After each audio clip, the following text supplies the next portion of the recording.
The table saw screamed. Roberto's hand slipped. Then came the blood. He remembers staring at his mangled hand in the emergency room, fingers wrapped in crimson-soaked bandages, wondering if his career as a custom furniture maker was over. At 42 years old, with a family depending on him, that single moment of distraction threatened to destroy everything he'd built. "Will I ever work again?" he asked the hand surgeon. The doctor's answer was careful. "We'll do everything we can." But nerve damage is unpredictable. What saved Roberto's career wasn't just a surgeon's skill. It was an unexpected partnership between modern medicine and his grandmother's kitchen wisdom. If you ever face an injury that threatened everything you love, this story is for you. Hit that like button right now, because Roberto's journey will change how you think about healing. It was supposed to be a simple cut for a client's dining table. Roberto had been woodworking for 20 years. He knew his tools, respected their power, and followed every safety protocol religiously. But that Tuesday afternoon, his phone buzzed at exactly the wrong moment. His eyes flicked toward it for half a second. Half a second was all it took. The circular saw caught his left hand, his dominant hand, and tore through skin, muscle, and nerve. 3 fingers. Deep lacerations. The kind of injury that makes seasoned ER nurses pause. In the trauma bay, the hand surgeon examined the damage with surgical light. "Roberto, you've severed tendons in your index and middle fingers, and there's significant nerve damage to 3 digits. You need immediate surgery, microsurgical repair. Without it, you'll lose function permanently." 4 hours later, Roberto woke from anesthesia with his hand encased in a bulky surgical dressing, immobilized at a specific angle to protect the repairs. The surgeon explained, "I reconnected what I could. The tendons should heal well. The nerves, that's the wild card. They regenerate at about 1 millimeter per day. You're looking at months of recovery, maybe longer." The first 2 weeks were agony, not just physical pain, though the throbbing kept him awake despite medication. It was a psychological weight. Roberto was a breadwinner for his wife and 8-year-old daughter. His custom furniture business had no safety net. If he couldn't work, his family didn't eat. Worse, he couldn't do basic things. Couldn't tie his shoes. Couldn't button his shirt. Couldn't even hold his daughter's hand properly without fear of re-injuring himself. Have you ever had an injury make you question your entire future? That's where Roberto lived for weeks, in a space between hope and despair, waiting for his body to decide his fate. But Roberto wasn't the type to wait passively. Even as his hand remained immobilized, he began planning his comeback. 6 weeks post-surgery, Roberto's world changed again. The surgeon removed his splint during a follow-up appointment and cleared him to begin occupational therapy. "Surgery fixed the structure," the doctor explained. "But now comes the hard part, rebuilding function. Your therapist is your new best friend." Roberto met Elena, his occupational therapist. The next day, she was direct. "I won't lie to you, this will be frustrating. Your hand will feel foreign to you for months. But if you commit to the work, we can get you back to woodworking. Maybe not exactly like before, but functional." The therapy regimen was intense. 3 times per week, Roberto endured sessions that pushed his pain tolerance to its limit. Nerve gliding exercises to prevent scar tissue from trapping regenerating nerves. Grip strengthening with therapeutic putty that felt impossibly hard at first. Fine motor skill training. Picking up coins, buttoning practice shirts, manipulating pegs. Tasks that would have been laughable before the accident, but now required absolute concentration. Between sessions, Elena assigned homework. Exercises to do twice daily at home. Roberto followed her instructions religiously. He taped a schedule to his refrigerator and checked off each session like his life depended on it. Because in many ways, it did. Progress was measurably slow. Elena tracked his grip strength in kilograms, his pinch force in pounds, his sensation recovery with monofilament testing. Week to week, the numbers barely changed. A few percentage points here. A slightly smaller monofilament detected there. Nerve regeneration is biological. His surgeon reminded him during an 8-week follow-up. You can't rush it. 1 millimeter per day. That's the speed limit nature gave us. What you're experiencing is normal, even if it's frustrating. But Roberto felt like he should be doing more. He was exercising his hand, taking his medications, following every instruction, yet the numbness persisted. His fingertips felt like they belonged to someone else. His grip strength remained pathetically weak. There had to be something else, some additional way to support his healing. Stay with me, because what Roberto added next surprised even his medical team. Drop a comment below if you've ever wanted to speed up your own healing. 3 months post-surgery, Roberto sat at his grandmother's Sunday dinner table, picking at his food with his good hand while his injured one rested awkwardly on his lap. "You're not eating, Mijo," Abuela observed, her eyes missing nothing as always. "I'm just frustrated, Abuela. My hand, it's healing, but so slowly. I feel useless." His grandmother set down her fork and looked at him with the intensity that had intimidated him since childhood. "Your body is rebuilding itself from the inside. That takes fuel. What are you feeding it?" Roberto shrugged. "Whatever. I'm following the doctor's orders, taking my pills, doing my exercises. And your food? Your water? It's fine, I guess. Normal stuff." Abuela shook her head. "In our village, when someone had an injury, a bad cut, broken bones, damaged nerves, we always made sure they had lime water. Every day, fresh lime juice." Roberto couldn't help his skeptical expression. "Abuela, I love you, but I don't think lime juice is going to heal my nerves." "I'm not saying it will heal you by itself," she said firmly. "You have good doctors. Listen to them. But your body needs the right materials to rebuild. In the old country, we understood this. Limes were medicine and food together." Roberto's wife, Maria, chimed in. "It couldn't hurt, right? What do you have to lose?" Abuela wasn't finished. 1 month. Give it 1 month. Fresh lime juice in your water every morning. Squeeze on your food. Your body will thank you." Roberto agreed, more to appease his grandmother than from any real belief. But he made a commitment. Fresh lime juice daily. He'd add it to his morning water. Squeeze it generously on his meals, maybe blend it into an afternoon smoothie. Importantly, this wasn't about replacing his medical treatment. It was an addition, something positive he could control, while his body did the slow work of regeneration. If nothing else, it would keep Abuela happy and give him a sense of active participation in his recovery. The nutritional science Roberto discovered. But Roberto was curious by nature. If he was going to commit to this lime routine, he wanted to understand why his grandmother believed in it so strongly. Between therapy sessions, he started researching. What he found surprised him: vitamin C and collagen production. The first thing Roberto learned was that limes are packed with vitamin C. One medium lime provides about 20% of the daily recommended intake. He knew vitamin C prevented scurvy, but that seemed irrelevant to his situation. Then he dug deeper.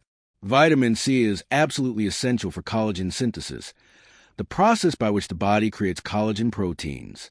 Collagen isn't just for skin health like the beauty ad suggests. It's a structural protein that forms a framework of virtually every tissue in the body, including protective myelin sheath around nerve fibers and the connective tissue supporting nerve pathways. Roberto called his surgeon to ask about this. The doctor confirmed, absolutely, adequate vitamin C is crucial during wound healing and tissue repair. Your body is doing massive reconstruction work right now. If you're optimizing your vitamin C intake through diet, that's excellent. Roberto realized his grandmother wasn't being mystical. She understood nutrition at an intuitive level that modern science was only recently validating. Without sufficient vitamin C, collagen formation is impaired, which would slow the repair of protective structures around his regenerating nerves. He wasn't deficient in vitamin C, but his body was in a state of heightened need. Every day, his tissues were attempting to rebuild complex structures. Optimizing his vitamin C intake wasn't magic. It was logistics, like making sure a construction crew has enough materials to do their job efficiently. Roberto's research led him to another discovery. Limes contain folate, also known as vitamin B9. He'd heard pregnant women needed folate, but why would it matter for nerve healing? Folate supports DNA synthesis and cell division. When nerves regenerate, they're literally creating new cells, growing axons millimeter by millimeter, rebuilding connections, forming new pathways. That requires massive amounts of cellular reproduction, which requires folate. Additionally, folate helps produce neurotransmitters, the chemical messengers that carry signals through the nervous system. As Roberto's nerves slowly reconnected, they needed to relearn how to communicate with each other and with his brain. His occupational therapist had mentioned this concept during a session. What we're doing here isn't just physical therapy. We're promoting neuroplasticity, helping your brain and nerves learn to reconnect and communicate again. Good nutrition supports that process. The lime routine was providing micronutrients his healing tissues desperately needed. Minerals, potassium and magnesium. Limes also provide smaller amounts of essential minerals like potassium and magnesium. Roberto learned that these minerals play crucial roles in nerve signaling and muscle function. Magnesium, in particular, is involved in nerve transmission, the electrical signals that travel along nerve pathways. Proper mineral balance supports the electrochemical environment that allows nerves to fire correctly. Roberto had been experiencing cramping in his forearm, a common issue after hand injuries, as the muscles work harder to compensate for reduced function. After a few weeks on his lime routine, he noticed the cramping seemed less severe. During a therapy session, he mentioned this to Elena. She nodded. Proper mineral balance definitely helps with muscle recovery. Magnesium deficiency is really common, and it can contribute to cramping and muscle tension. If you're addressing that through diet, great. The final piece of the puzzle was perhaps the most interesting: lime's antioxidant compounds. Limes contain flavonoids, plant compounds with names like hesperidin, naringenin, and camphorol. Research suggested these compounds help combat oxidative stress and modulate inflammation. After an injury, the body produces inflammatory compounds as part of the healing process. Initially, inflammation is necessary.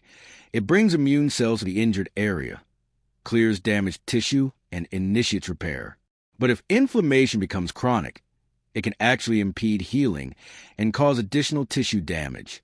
Roberto's surgeon explained it during a follow-up visit. Think of inflammation like a campfire. You need it initially to clear the area and signal for help, but you don't want it burning out of control for months. That causes more damage than healing. The antioxidants in limes, and in many fruits and vegetables, might help maintain that balance. They weren't directly healing his nerves, but they were potentially supporting his body's inflammatory response, keeping it helpful rather than harmful. Roberto was careful about his interpretation. The limes weren't magic nerve healers, but they were providing his body with tools: vitamin C for structure, folate for cell division, minerals for signaling, and antioxidants for inflammation control. Tools his tissues needed to do the hard work of regeneration. Which surprised you more, the vitamin C connection or the antioxidants? Drop your thoughts in the comments below, and hit that subscribe button for more stories where tradition meets science. Roberto's healing protocol became C Medical Foundation. He never missed a surgeon follow-up. Appointments every 6 weeks, where his doctor assessed nerve regeneration, tested sensation, and adjusted his treatment plan. He took prescribed medications exactly as directed. Therapy commitment. 3 occupational therapy sessions weekly became sacred appointments. He arrived early, stayed late, and attacked his home exercise program with the same intensity he'd once brought to woodworking projects. Nutritional support. The lime routine became a pleasant daily ritual. Fresh lime juice in his morning water. Squeezed generously over lunch salads, blended into afternoon smoothies with spinach and banana. But beyond the limes, Roberto overhauled his entire diet. More lean proteins for tissue repair, colorful vegetables for various micronutrients, whole grains for sustained energy, healthy fats from fish and nuts. He cut back dramatically on processed foods and sugar, which his research suggested could worsen inflammation. Lifestyle optimization. Roberto prioritized 8 hours of sleep, the time when the body does its deepest repair work. He practiced stress management through short meditation sessions, knowing that chronic stress hormones could impede healing. He avoided alcohol entirely during his recovery, and he'd never smoked protection and patience. He followed all hand precautions religiously, wore his night splint as directed, avoided lifting anything heavy with his injured hand, protected it from extreme temperatures that could damage healing tissues. Month 4 brought the first real breakthrough. Roberto was squeezing lime juice one morning when he suddenly realized he could feel the lime in his hand. Not perfectly, but distinctly. Temperature, texture, the sensation was muted compared to his good hand. But it was there. Comprehensive and deliberate. During therapy that week, Elena measured his grip strength. 15% improvement from the previous month. Not huge, but consistent progress. The tingling sensation that had been constant was starting to ease. He could feel individual fingertips again. Month 5 and 6 brought milestones that seemed trivial to others, but meant everything to Roberto. He successfully buttoned his shirt without help for the first time. He wrote his name legibly. It looked shaky, like a child's handwriting, but it was his. Most remarkably, he picked up a pencil one evening and sketched a simple furniture design. His hand cramped after just a few minutes. But he'd done it. "You're progressing beautifully," Elena told him during an evaluation session. "Your dedication therapy is really paying off." His surgeon's assessment at the 6-month mark was cautiously optimistic. Nerve regeneration is right on schedule, maybe even slightly ahead. "Whatever you're doing, keep it up." Roberto mentioned his lime habit during that appointment. Slightly embarrassed, his surgeon smiled. "Look, I can't tell you the lime specifically accelerated your healing. There's no way to know that. But good nutrition absolutely supports recovery. That's well established. And if it's motivating you to take care of yourself overall, to stay positive and engage with your recovery, that psychological component matters too. So yes, keep drinking your lime water." That was the truth Roberto came to accept.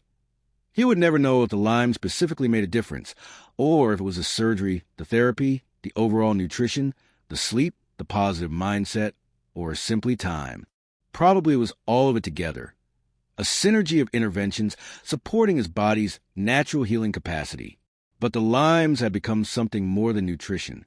They were a daily symbol of his active participation in recovery, a tangible connection to his grandmother's wisdom, and a reminder that healing was something he could influence, even if he couldn't control it.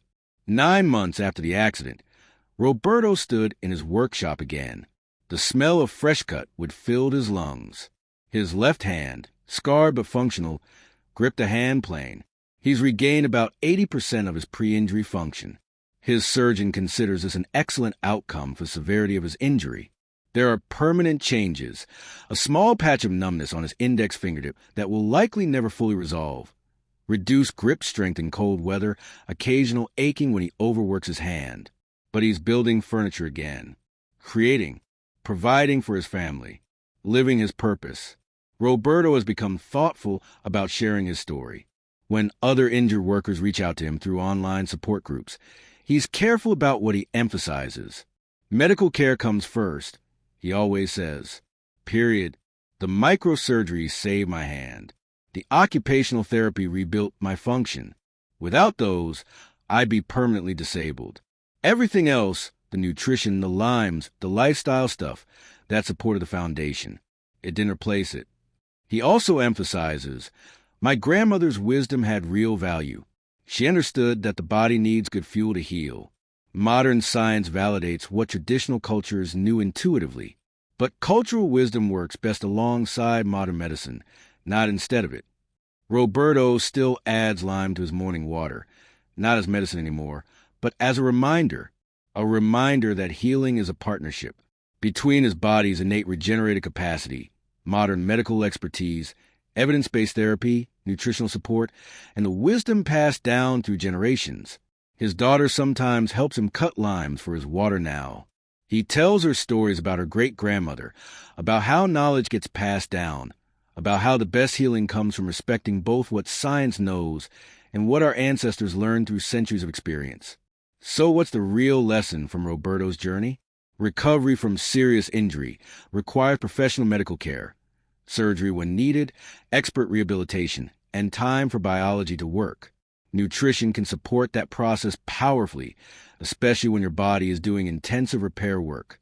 But it's never a substitute for medical intervention. Roberto's grandmother was right. The body needs proper fuel to rebuild itself. Modern science explains a mechanism she understood intuitively. And when we combine cultural wisdom with medical expertise, when we honor both tradition and evidence, that's when healing becomes most powerful. Critical disclaimer: if you suffer a hand injury, nerve damage, or any serious trauma, seek immediate medical attention. Roberto's story combines surgery, professional occupational therapy, and nutritional support. Never attempt to treat serious injuries with diet alone. The timeline and outcomes described here are specific to Roberto's case and may not reflect what you would experience. Always consult qualified healthcare providers before making any treatment decisions. This video shares one person's integrated approach and is for inspirational and educational purposes only. It is not medical advice. If Roberto's journey inspired you today, give this video a thumbs up so others recovering from injury can find hope and perspective. Share it with someone who needs to hear that healing is possible. Subscribe to ElderCare for more health stories that honor both the wisdom of the past and the science of today. And tell me in the comments, what's your biggest takeaway from Roberto's story? What helped you heal from an injury? Let's build a community of people who understand that real healing comes from multiple sources working together. Remember, your body wants to heal. Give it professional medical care, good nutrition, active participation, and time. Healing is a journey that requires both patience and partnership. See you in the next story.